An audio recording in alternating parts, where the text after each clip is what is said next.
Ja, välkomna till Kungliga Vetenskapsakademin. Välkomna tillbaka får jag väl säga till flera av er som var här igår när vi presenterade Nobelpriset i fysik. Men idag är det alltså dags för Nobelpriset i kemi. Och vi kör på ungefär samma sätt som igår. Utom att det blir andra pristagare och annan prismotivering. Welcome to this press conference at the Royal Academy of Sciences. The Academy met this morning in session and took its decision regarding the Nobel Prize in Chemistry, and we are now ready to announce it. And as usual, we'll go between the languages. My name is Göran Hansen. I'm the Secretary General of the Academy, and with me on the podium is, on my right, Professor Sara Snogerup-Linse, the Chairman of the Nobel Committee for Chemistry, and on my left, Professor Peter Brzezinski, who is a member of the Nobel Committee and an expert in the area that is being awarded this year. And later on, we hope that one of our new Nobel laureates will be with us on a phone line. Now, this year's prize is about a cool method for imaging the molecules of life. Årets pris handlar om en cool metod för att avbilda livets molekyler. Kungliga Vetenskapsakademin har beslutat att utdela 2017 års Nobelpris i kemi till Jacques Dubochet, Joachim Frank och Richard Henderson. Och akademins motivering lyder: för utveckling av kryoelektronmikroskopi för högupplösande strukturbestämning av biomolekyler i lösning. The Royal Swedish Academy of Sciences has decided to award the 2017 Nobel Prize in Chemistry jointly to Jacques Dubochet, Joachim Frank, and Richard Henderson. And the Academy citation runs: for developing cryo-electron microscopy for the high-resolution structure determination of biomolecules in solution. Für die Entwicklung der Kryoelektronenmikroskopie für die hochauflösende Strukturbestimmung von Biomolekülen in Lösung. Pour développement de la cryomicroscopie électronique pour la détermination haute résolution de la structure des biomolécules en solution. За развитие крyoэлектронной микроскопии высокого разрешения для определения структуры биомолекул в растворе. And you see pictures of our new Nobel laureates on the screen above me. Jacques Dubochet was born in 1942 in Switzerland.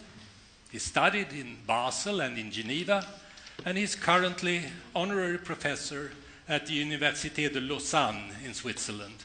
He's a Swiss citizen. Joachim Frank was born in 1940 in Germany. He got his PhD at the Technical University in Munich, München, and he's currently professor at Columbia University in New York. He is nowadays a US citizen. And last but not least, Richard Henderson was born in 1945 in Scotland. He received his PhD at the University of Cambridge in the United Kingdom, and he is since many years at the Laboratory of Molecular Biology in Cambridge, and I think he is the 15th Nobel laureate from that laboratory. Rather impressive. With that, I'll give the word to the chairman of the Nobel Committee, Sara Snogerup-Linse. She'll provide a brief summary of the research that's been awarded today. Sara, please. Thank you, Göran. We are made of more water than anything else. Biomolecules, the molecules of life, they do their job in water. So let's put them there.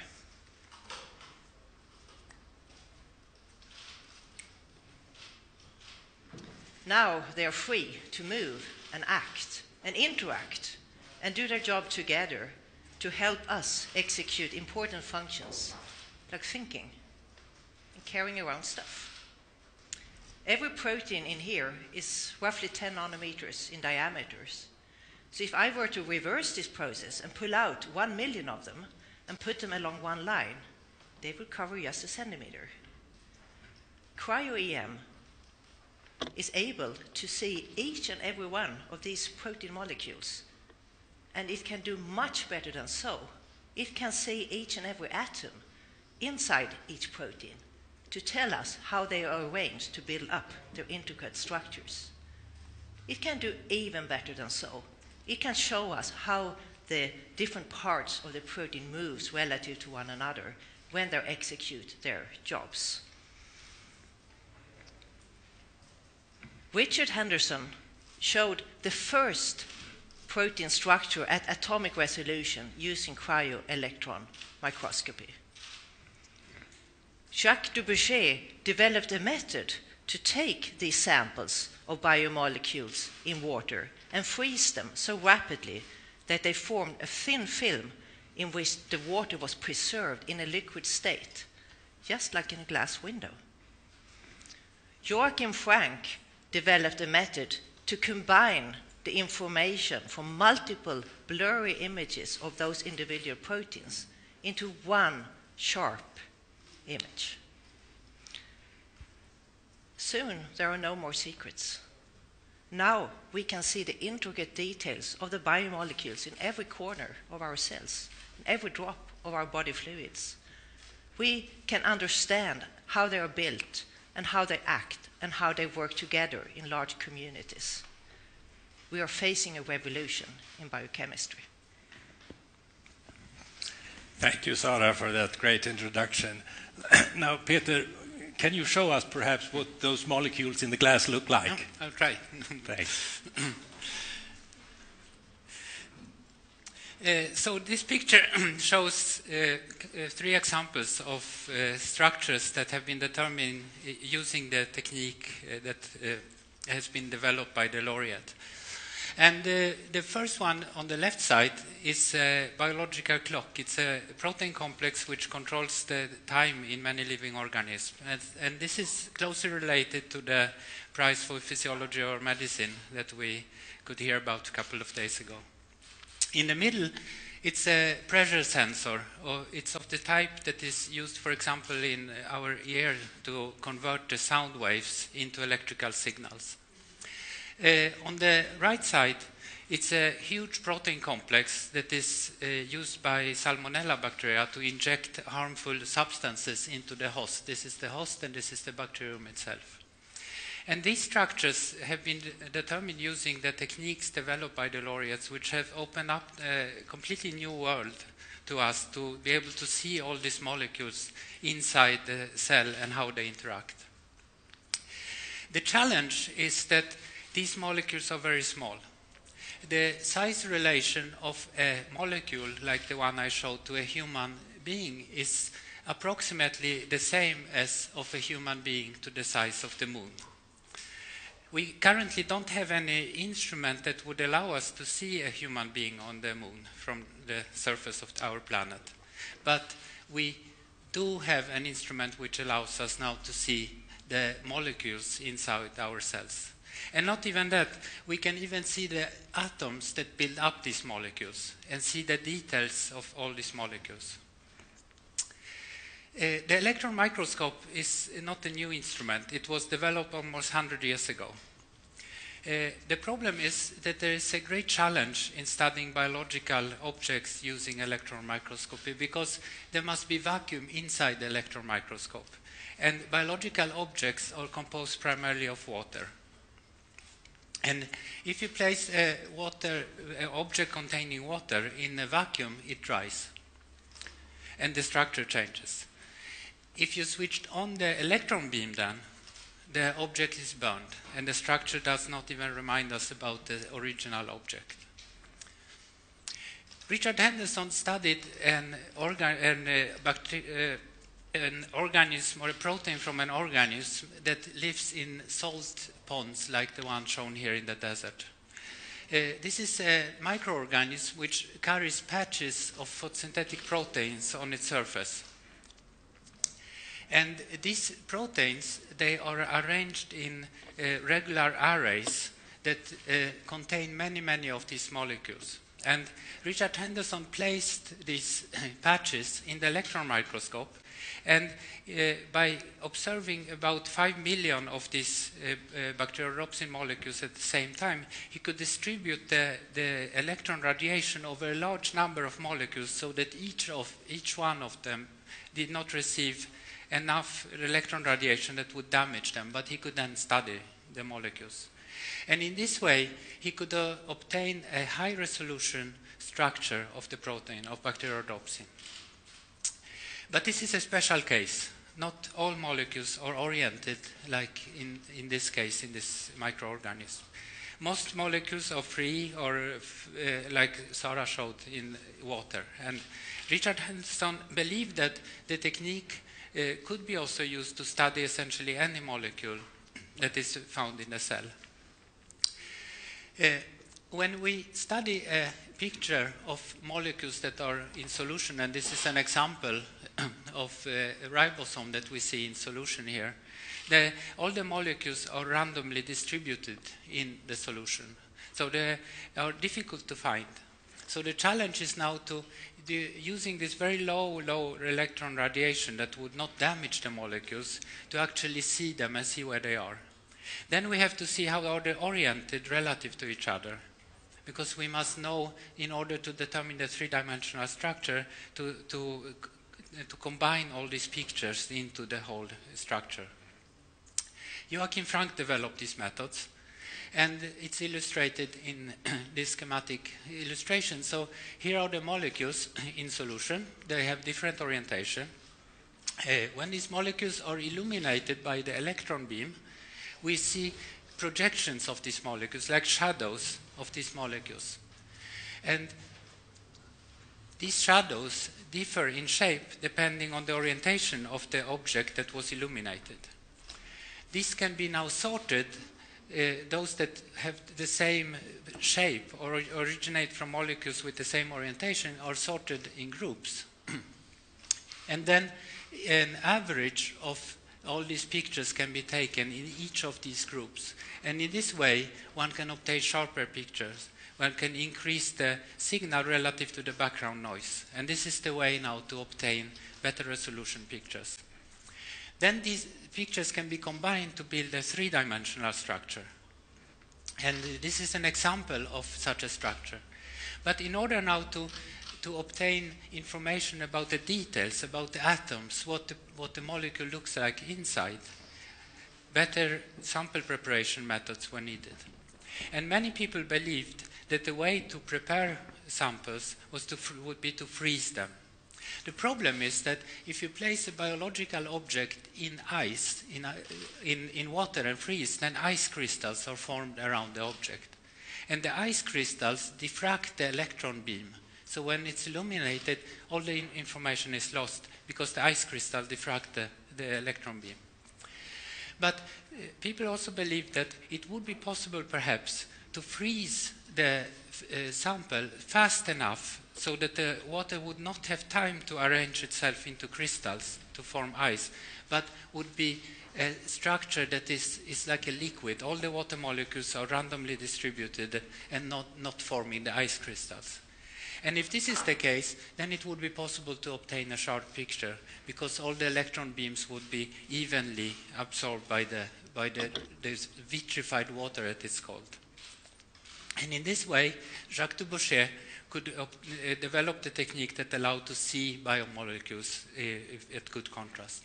The method is described in this picture. So the sample is applied to a grid, and the sample then in water spans the distance across the holes in this grid, and then the sample is frozen in ethane that is cooled by liquid nitrogen. So the temperature is about minus 190 degrees. It's rapidly frozen, and then the glass is formed. The water in the glass form is formed across these holes. This is a setup that was built by Jacques Dubochet, and we see here it's like a catapult that is used to inject the sample that is here into the cold ethane here. So it's frozen very rapidly in order to form this vitrified state. And using this method, Jacques Dubochet, in the beginning of 1980, he showed these beautiful pictures, like in this case of a virus. And everyone who were working in this field traveled to his lab in order to learn the technique, and it was then rapidly used by many other laboratories. The technique has transformed the electron microscopy from a technique that could be used to just see the shapes, the outer shapes of molecules, into one that is now used to see the details, the atoms inside the molecules. And the latest technical developments occurred very recently.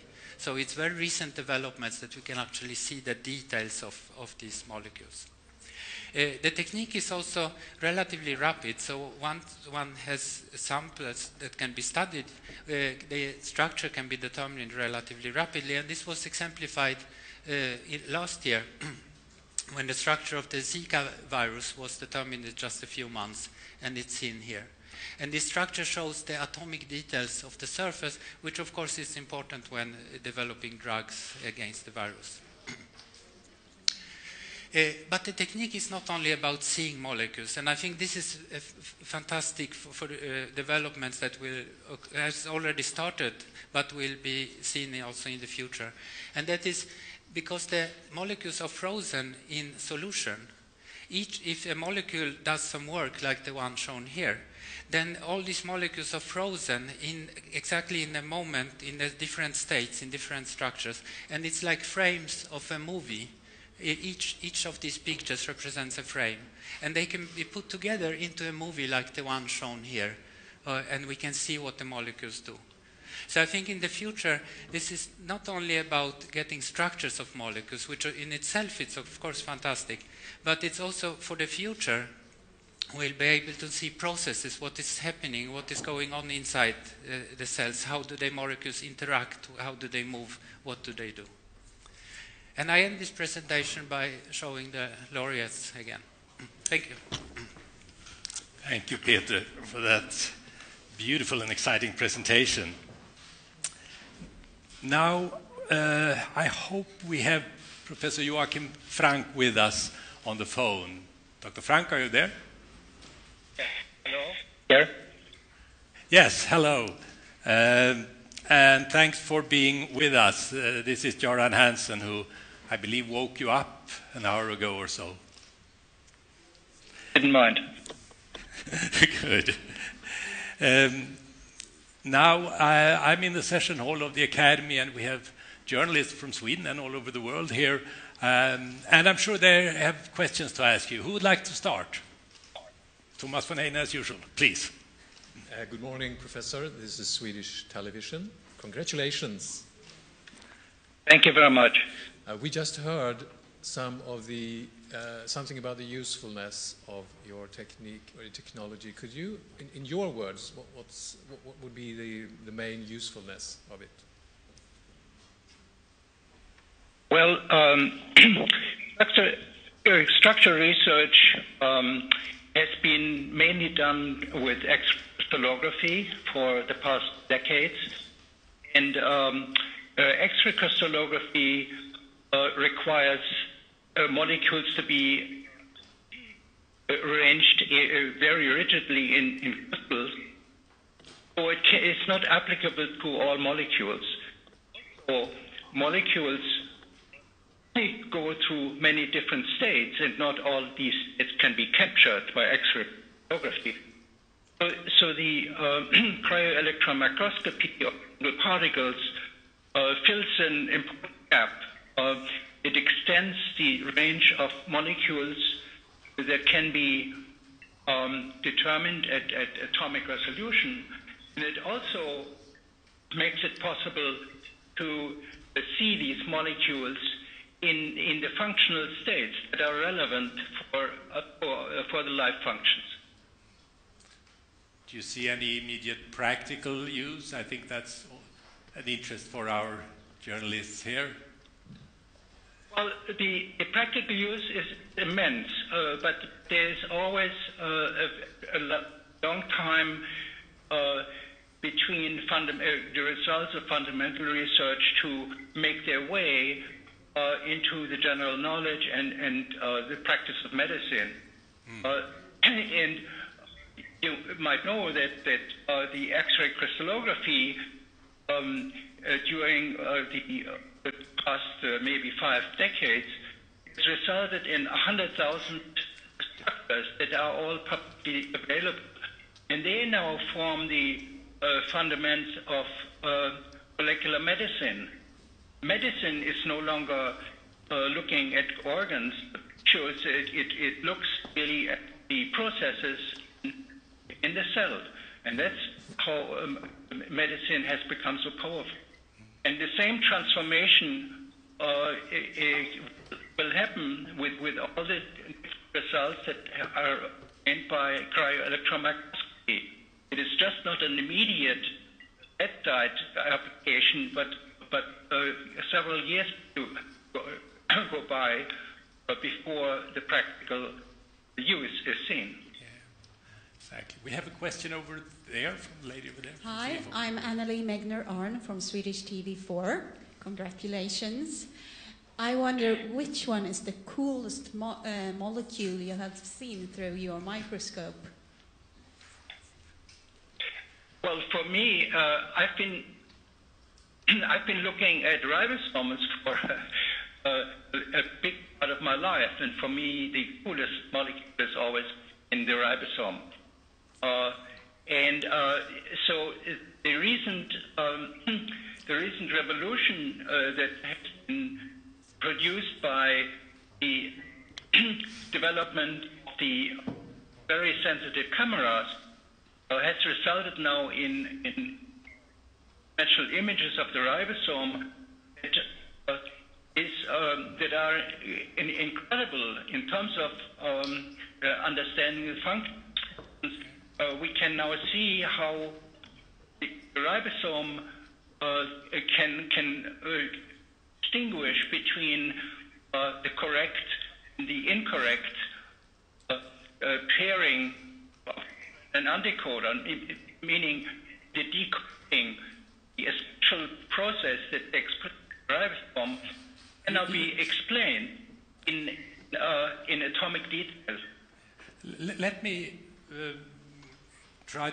We have some slight problems with the connection, so I'll just mention the ribosome, the machinery that makes proteins in the cell, is the most remarkable structure for Dr. Frank himself.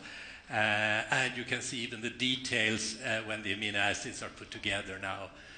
So that's what's thrilling for Dr. Frank. We have one more question over there.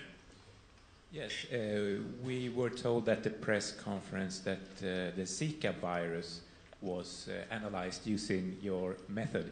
Could you please elaborate a little bit about that specific application? Were you involved in that at all? I was not involved in this. This was done by Michael Rossman at Purdue University, and actually the reconstruction of viruses have a great advantage over the reconstruction of molecules without symmetry, because a single view gives you, in the case of this particular symmetry, it gives you 60 views, and so you have any more information just from a single view. The methods that I developed were not so important for the development of for the reconstruction of the virus. But they were a start of something very important, weren't they? We have a question over here. Thank you. David Keaton from the Associated Press. A question in 2 parts, if I may. First of all, sir, how did you react? What was the first impression when you received the phone call this morning announcing this prize? And the second part is, over the last few days, the Nobel Prizes that we have heard that have been announced, the importance of the technological innovation and breakthrough was stressed several times. The importance of that technological breakthrough that enabled these scientific discoveries. Do you believe that in this era today in scientific research that the technology is sort of paramount and actually maybe the first step before the actual fundamental science discoveries? Well, as to the first question, I was fully overwhelmed. I thought the chances of getting a Nobel Prize are minuscule because there are so many other innovations and discoveries that happen every day. So yeah, I was in a way speechless, and I only said this is wonderful news, and I repeated myself. And as to the second question, I think the Nobel Committee or the Nobel committees always have they have this quandary of deciding whether fundamental breakthrough is worth the prize or a technological innovation. Technological innovations, in mind, have much larger impact. Cryo-electron microscopy is about to completely transform structural biology, and which can be seen from the fact that crystallographers flock to the conferences in cryo-EM, and there are also many applications by postdocs for postdoc position of students that have been trained in X-ray crystallography. So I do think that deciding between a particular discovery and a technological breakthrough, I would always think that the impact is probably much larger for the technological breakthrough. Okay, thank you very much. I think we'll have to stop there, and thank you very much for being with us, Professor Frank, and we look forward to welcoming you to Stockholm in December. Thank you very much, and bye-bye. I very much look forward to that. Now, are there questions for the panel? Yes, please. Yeah, thank you. I'm Sufjan Aksasong from freelance for Channel Radio. So far, we have 9 laureates and about 7 from the USA. So I just like to ask you to have a comment about this. How do you comment the research environment or policies in the US, or why it's like this? Yeah, thank you. If I'll start, and maybe my colleagues can expand. The United States has, since after the Second World War, allowed scientists to perform fundamental research, to focus on important questions in science, not forcing them to immediate applications, not controlling them in a political way, and that freedom, combined with very good resources, have been very helpful for the United States. But it's not unique to the United States. As I mentioned, Richard Henderson is at the MRC Laboratory of Molecular Biology, the LMB, in Cambridge, UK, that has fostered a whole long list of Nobel laureates because of the intellectual atmosphere, because of resources for basic research that has turned out to pay off in practical applications later on, but they are not pushing them to try to solve immediate practical problems, but to lay the foundation for that. And I think that has been very helpful. In other parts of the world, of course, they have been less privileged. The situation has been very different. We've had colonialism, we've had wars and so on. It's been very difficult to mobilize enough resources for science, but it's also a matter of the intellectual climate allowed in the universities. Sara, would you like perhaps to add on that? What I could add, I mean, of course, the academic freedom, I think, is the key to making big discoveries. But what we can do as Nobel committees is that we invite universities and individual scientists from all over the world to nominate. That's how we work to get nominations from the whole world. That's an important point. We really give opportunities to scientists on every continent and in most countries to nominate. We make some efforts to give that opportunity. Yeah. More questions? Please. Gentleman over there. Yes, it's Yiming Fu from China's National Xinhua News Agency. It seems to me that this year's discovery is a combination of physics and chemistry. You know, we're talking about microscopy, light and imaging, as well as the molecule structures. So can you tell us how important it is for this interdisciplinary methods in research of chemistry in future? Thank you. Peter, would you like to comment on that? I think it's a very good example of how contacts between scientists in different disciplines is, and I think it's the discipline, the development is such that the discipline mix more and more, I think. And as you correctly pointed out, I mean, this is a particular good example where both technical developments and methods, mathematical tools have been developed, and also preparation techniques. So I think this works together, the different disciplines, different backgrounds of scientists work together to develop techniques like in this example. Thank you. More questions? If not, then we'll close this part of the press conference, and those of you who have requested interviews, you will have that opportunity in a minute or so. Thank you very much.